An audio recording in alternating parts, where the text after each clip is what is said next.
د طلوع تلویزیون مشهور خبریالان کرونا نیولې، خو څنګه کرونا وایرس تر طلوع ورسېده او کوم خبریالان یې نیولې؟ ګرانو لیدونکو السلام علیکم. د طلوع نیوز د نشراتو رئیس لطف الله نجفي زاده، د سیاسي خپرونو بیان یاسر ابرار، د سیاسي خپرونو مسؤل فریدون عظیمي، تمیم حمید او یو شمېر د پردې تر شا همکاران چې زیاتره د موبي ګروپ دی پر کرونا وایرس ککړ شوي. پر کرونا وایرس د طلوع نیوز اخته شوي همکاران اوس مهال په کرنټین کې دي. دوی له خلکو غواړي چې له کرونا څخه د ژغورل کېدو لپاره دې ورته مشورې ورکړي، معنوي ملاتړ دې وکړي، د بیړنۍ روغتیا لپاره دې ورڅخه دعا نسپموي او د کرونا وایرس یا کووډ-19 ناروغۍ څخه د خوندیتوب لپاره دې په کورونو کې پاتې شي. په هر حال داسې معلومات خپاره شوي چې د افغانستان د عامې روغتیا وزیر فیروز الدین فیروز سره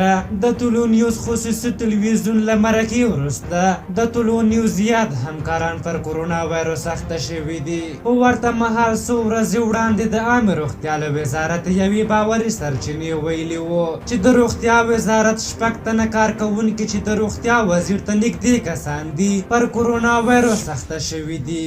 معلومات ښیي چې د عامې روغتیا وزیر فیروز الدین فیروز کې هم د کرونا وایرس نښې نښانې لیدل کیږي. ویل کیږي چې وزیر هم سخت ټوخیږي، خو دا معلومات نشته چې آیا وزیر کرونا و او د طلوع کارکوونکي له هغه نیولې کله کومې بلې لارې د طلوع کارکوونکو ته وایرس انتقال شوی. او تر دې دمه د عامې روغتیا د وزیر فیروز الدین فیروز په هکله هم معلومات نه دي خپاره شوي او دا موضوع لا نه ده تایید شوې چې وزیر کرونا نیولی که نه. په هر حال کرونا وایرس غریب، خبریال او چارواکی نه پیژني. اوس د رسنیو د کور له لسو زیات غړي په کرونا ککړ شوي دي چې ډیره برخه یې هغه خبریالان دي چې د عامې روغتیا وزارت او یو شمېر نورو لوړ پوړو چارواکو ته یې په اسانۍ سره لاسرسی درلود. په هر حال تاسو د دغې موضوع په هکله څه نظر لرئ؟ خپل نظرونه م راته په کومنټ کې ولیکئ. که زموږ ویډیو مو خوښه شوې وي ضروري لایک کړئ. تر بلې ویډیو مو په لویو بخښونکي خدای سپارم. د الله په امان.